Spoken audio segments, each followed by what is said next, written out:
মেয়েরা হারিয়ে যান, কি নেবেন কি নেবেন না জানতে হলে পুরো ব্লগটা দেখতে হবে। তো থাকছে রাজস্থানের ট্র্যাডিশনাল খাবার দাবার, থাকছে প্রচুর শপিং।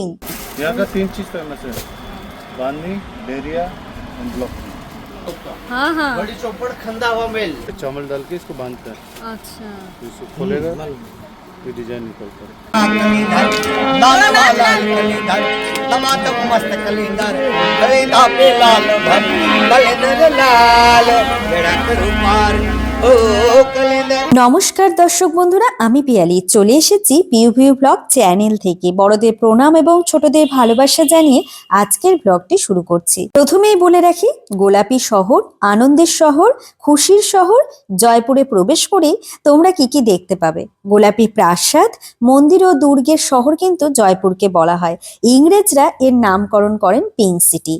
সুউচ্চ পাহাড় দিয়ে তিন দিকে ঘেরা আর বনানীর বিচিত্র সমারোহ ঘটেছে। মহারাজা সোয়াই জয় সিং নিজে এর স্থপতি। তিনি ছাড়াও আরো একজন বিখ্যাত জ্যোতির্বিদ, বাঙালির গৌরব বিদ্যাধর ভট্টাচার্য ছিলেন তার প্রধান সহযোগী। এই গোলাপি শহরের মধ্যে দিয়ে যেতে যেতে ভীষণ গুরুত্বপূর্ণ একটি জায়গায় এসে আমরা এখন উপস্থিত হয়েছি। হাতের বাঁ দিকেই তোমাদের দেখতে বলবো যে পিঙ্ক কালারের বিল্ডিংটি রয়েছে, এটি হলো রাজাদের মিটিং এর জায়গা। এখানে কিন্তু রাজারা বিভিন্ন রকম আলোচনা করে থাকেন। এই শহরের ওপর দিয়ে যেতে গেলে বা এই শহরের নাম মনে করলেই যে স্থাপত্যটি চোখের উপরে ভেসে ওঠে সেটি হলো হাওয়া মহল বা প্যালেস অফ উইন্ডস। একদম তার সামনে দিয়ে যাচ্ছি। আজ ঘুরে দেখবো না, খুব তাড়াতাড়ি কিন্তু হাওয়া মহলের ব্লগও আসবে। তারপরেই তোমরা জয়পুরে ঘুরে দেখতে পারো ওয়াক্স মিউজিয়াম। এছাড়াও তোমরা পেয়ে যাবে কনকবাগ। আমরা কিন্তু এখন সোজা কনকবাগে যাচ্ছি। জানো তো, এই শহরে প্রবেশ করলেই তোমরা দেখতে পাবে চারটি বিশাল আয়তন, কারুকার্য খচিত যুক্ত তরুণ পাথরের সুউচ্চ প্রাচীর দ্বারা পটে আঁকা ছবির মতন সুন্দর জয়পুর শহর। শুধু রাজস্থানের নয়, সমগ্র ভারতের প্রাচীন ঐতিহ্য বুকে নিয়ে অবস্থান করছে এই মরু রাজ্য। চলে এসেছি কনকবাগে, টিকিট কেটে ভেতরে প্রবেশ করব। প্রবেশ করার আগে দর্শক বন্ধুদের সঙ্গে একটি গুরুত্বপূর্ণ কথা সেরে নিই। দর্শক বন্ধুরা, যদি আমার ভিডিওটি ইউটিউব চ্যানেল থেকে দেখে থাকো অবশ্যই চ্যানেলটিকে সাবস্ক্রাইব করে পাশে থাকা বেল বাটনটি প্রেস করে, পেজ থেকে দেখে থাকলে পেজটিকে ফলো করে, ভিডিওগুলিকে লাইক কমেন্ট শেয়ার করে সঙ্গে থেকো। বিশ্বাস করো, কনকবাগের ভেতরে যখন প্রথম প্রবেশ করি প্রথমেই মনে হচ্ছিল একদম ছবির মতন আঁকানো চারিদিকটা। ভেতরের দৃশ্যটা কিন্তু অপূর্ব। চারিপাশে রয়েছে পাহাড় আর সাজানো গোছানো সুন্দর, মধ্যেখানে জলের ফোয়ারা দিয়ে একটি বাগান রয়েছে। এবারে একটু বলে দিই কনকবাগে তোমরা কিভাবে আসবে। জয়পুরের একটি বিশেষ দ্রষ্টব্য স্থান কিন্তু জলমহল, আর এই জলমহলের ঠিক খুব কাছাকাছি কিন্তু কনকবাগ, মানে বলতে পারো একদম হাঁটা পথেই কনকবাগ। বিশেষ করে এই জায়গাগুলো কিন্তু ব্যবহার হয় এখানকার প্রি ওয়েডিং ফটোশুট, ভিডিও এই সমস্তের জন্য। তবে সাধারণ মানুষ বা টুরিস্টদের জন্য কিন্তু অবশ্যই খোলা রয়েছে। মাত্র 25 টাকা টিকিট কেটে ভেতরে ঢুকতেই পারো এবং পুরো জায়গাটায় ঘুরে সুন্দরভাবে বেশ কিছু ছবি টবি তুলে এখান থেকে কিন্তু আমরা এখন বেরিয়ে যাচ্ছি আমাদের নেক্সট ডেস্টিনেশনের উদ্দেশ্যে। কনকবাগের বাইরে রয়েছে রেস্টুরেন্ট, চাইলে তোমরা সেখানে চা কফি পকোড়া খেয়ে আরেকটু সময় কাটাতে পারো, কিন্তু আমরা আর সময় নষ্ট করব না, কারণ আজকে আমরা ট্রাই করতে চলেছি রাজস্থানী ট্র্যাডিশনাল থালি। আর তার জন্য চলে এসেছি জয়পুরের মোস্ট ফেমাস একটি জায়গায়, রাজওয়াড়া রেস্টুরেন্ট। তার ভেতরটা দেখো, ভেতরের অ্যাম্বিয়েন্সটা কিন্তু দুর্দান্ত এবং এখানে আমরা আজকে অর্ডার দেব দ্য রয়্যাল থালি। বুঝতেই পারছো, রাজস্থানী ট্র্যাডিশনাল থালি দুখানা অর্ডার করেছি, ভেজ এবং নন ভেজ। প্রথমেই বলি ভেজ থালিতে কি কি রয়েছে। রয়েছে রায়তা, ডাল বাটি চুরমা, রয়েছে সেকা পাঁপড়, রয়েছে গাঠেকা সবজি, পাঁপড়ের সবজি, পনিরের সবজি, স্যালাড। রুটির মধ্যে ছিল মিসিকা রুটি, বাজরেকা রুটি, মাখেকা রুটি, আটার রুটি, এই সমস্ত কিছু। এখন চলে আসি নন ভেজ থালিতে। সেম জিনিস পেয়ে যাচ্ছ, চাটনি, স্যালাড, বাটি চুরমা, গাঠেকা সবজি আর পনিরের সবজি। এবার যেটা স্পেশাল পেয়ে যাচ্ছ চিকেন এবং মাটন, এর মধ্যে রয়েছে লাল মাছ, মানে এখানে যেটা বলছে। আর তাছাড়াও রুটিগুলো তো সেমই পেয়ে যাচ্ছ, সেকা পাঁপড়, ভাত, রায়তা সব রয়েছে। এই সব কিছু দিয়ে কিন্তু আমরা খাওয়া দাওয়া করে এখন পরন্ত বিকেলে চলে এসেছি শপিং করব এবং শপিং এর প্রত্যেকটি জায়গা ঘুরে দেখাবো। এখানকার সম্পূর্ণ খুঁটিনাটির তথ্য তোমাদের সাথে শেয়ার করব। দেখো, এখন আমি যেখানে চলে এসেছি এটা হলো মিনা বাজার।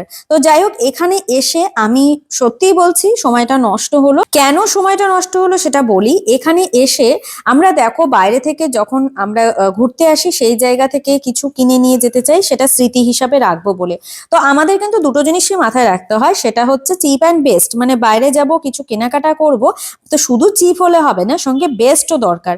তো মিনা বাজারে গিয়ে কিন্তু আমার বেস্ট কিছুই মনে হয়নি, চিপটাই মনে হয়েছে। তাই আমি সেখানে আর সময় নষ্ট না করে সোজা চলে এসেছি কিন্তু হাওয়া মহলের নিচে যে মার্কেটটি রয়েছে সেখানে। আর তোমাদের মোস্ট রেকমেন্ডেড আমি দুটো মার্কেটের কথা বলবো। বাপু বাজার রয়েছে সামনেই, চাইলে তোমরা সেটাও ভিজিট করতে পারো। আর এখন আমি আছি জহরি মার্কেটে। এই মার্কেটের প্রত্যেকটি জিনিস ঘুরে দেখে আমার বেশ ভালো লেগেছে। আরো একটি কথা বলবো, চারিদিকে রঙিন জিনিসপত্রের ভিড়। খুব ভালোভাবে তোমাদের একটু আমি ঠিকানাটা বলি। হাওয়া মহলের প্রবেশদ্বারের সামনে থেকে নয়, বরং পাশের রাস্তা থেকে পেছনের দিকে চলে আসবে। আর এখানে কিন্তু তোমরা আরো একটি মার্কেট পেয়ে যাবে, চাঁদনি মার্কেট। আর এছাড়াও আমি যে মার্কেটে এখন রয়েছি, এখানে আসলে তো কি বলবো, এখানে এলে মেয়েরা হারিয়ে যাবে শপিং করতে করতে। কি নেবে কি নেবে না ঠিক করতে পারবে না, কিন্তু সত্যিই বলছি। যদি গয়না কিনতে চাও, মিনেকারি গয়না থেকে শুরু করে একটু বেশি দামি কম দামি, মানে 500 থেকে 1000-এর মধ্যে অসাধারণ সব ডিজাইন পেয়ে যাবে। তাছাড়াও তো কি আর বলবো, মানে গয়না রাখার বাক্স, উটের হাড়ের তৈরি গয়না, সিলভারের তৈরি, হাতির দাঁতের তৈরি, শাড়ি কিনলে চুমকি বসানো গোটা শাড়িতে ময়ূরের কাজের ওপর, মানে সিল্ক শাড়ি, মানে কি বলবো, জাস্ট চোখ ধাঁধিয়ে যাওয়ার মতন কালেকশন এখানে তোমরা কিন্তু পেয়ে যাবে। এবার পছন্দ করতে হবে তোমাকে। আর ঘর সাজানোর জন্য চিন্তা কিসের, ঘর সাজাবার জন্য পেয়ে যাবে কাঁথা স্টিচের জয়পুরি প্রিন্টের অসাধারণ কিছু জিনিসপত্র।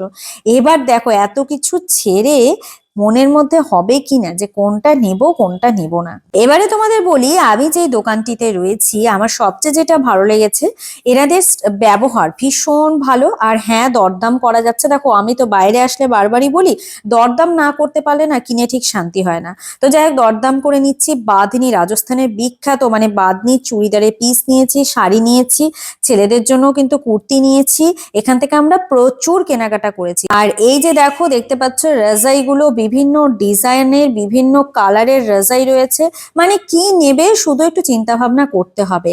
এখন আমি চলে এসেছি, দূর থেকে বিভিন্ন কালারের চুড়ি দেখছিলাম। দেখো রাজস্থান মানেই কিন্তু ব্যাঙ্গেল, কালারফুল ব্যাঙ্গেল, চুড়ি, এগুলো একদম মানে নিতেই হবে। কারণ আমরা আমাদের জায়গায় যতই কিনি এখানকার মতন কালেকশন কিন্তু পাবো না। তাই দেখো, সুযোগ তো বারবার আসে না, এক দুবার আসে। সুযোগের হাতছাড়া তো কখনোই করা যাবে না, বরঞ্চ সুযোগের সদ্ব্যবহার করতে হবে। এই দাদার দোকান থেকে আমি ব্যাঙ্গেল চুড়ি নিচ্ছে। এই সময় দাদা বলছে আমার চ্যানেলে কিছু বলতে চান উনি, তোমরা শুনে নাও। हाँ हाँ। बड़ी चौपड़ खंदा हवा महल। आपका बैंगल एड्रेस चौक। एड्रेस बताइए। एड्रेस है हमारा खंदा हवा महल, बड़ी चौपड़, 15 नंबर बेंगल शॉप के नाम से हमारी दुकान। जे सारी वेराइटियाँ, वेडिंग सेट वगैरह सब मिलते हैं। कांच की है, ब्रास मेटल की है, सीप की चूड़ी है, मीनाकारी चूड़ी है, क्रिस्टल का बैंगल से यहाँ का फेमस जो बेल्जियम में बनता है। हमारा मैन्युफैक्चरिंग है इसकी, ये देखिए आप, ये बेल्जियम में बनता है हमारा यहाँ। তোমরা যারা রাজস্থান ট্যুরে আসবে, জয়পুর ঘুরে দেখতে চাও, হাওয়া মহল একদম হাওয়া মহলের নিচেই যে মার্কেট রয়েছে সেখানেই রয়েছে। এই যে এই দাদাকে দেখে রাখো, অবশ্যই কিন্তু এখানে এসে তোমরা ভিজিট করতে পারো অবশ্যই। इसमें तो बहुत बड़ा है और इसकी फैक्ट्री हमारी बेल्जियम में वो बनता है। এক্সক্লুসিভ ক্লোজ করে দেখাচ্ছি, তোমরা একবার দেখো ডিজাইনটা, জাস্ট ওয়াও, অসাধারণ। কেনাকাটা সব কমপ্লিট। এখন আমরা এক্সপ্লোর করতে চলেছি জয়পুর মেট্রোতে উঠবো। তবে একটি কথা ভীষণভাবে তোমাদের সাথে শেয়ার করতে ইচ্ছে করছে, এত জায়গা ঘুরেছি আমরা, সব জায়গায় কিন্তু এই মেট্রোর সুযোগ সুবিধা আমরা পাইনি।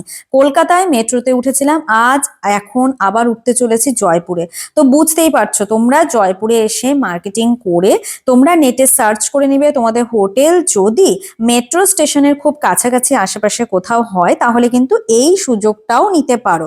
আমাদের কিন্তু হোটেল থেকে মাত্র 500 মিটার দূরত্ব ছিল এই মেট্রো স্টেশনের। তাই আমরা মেট্রোতে করে এসে এখান থেকে হেঁটেই হোটেলে পৌঁছে গিয়েছি। বেশ পরিষ্কার পরিচ্ছন্ন ভেতরে।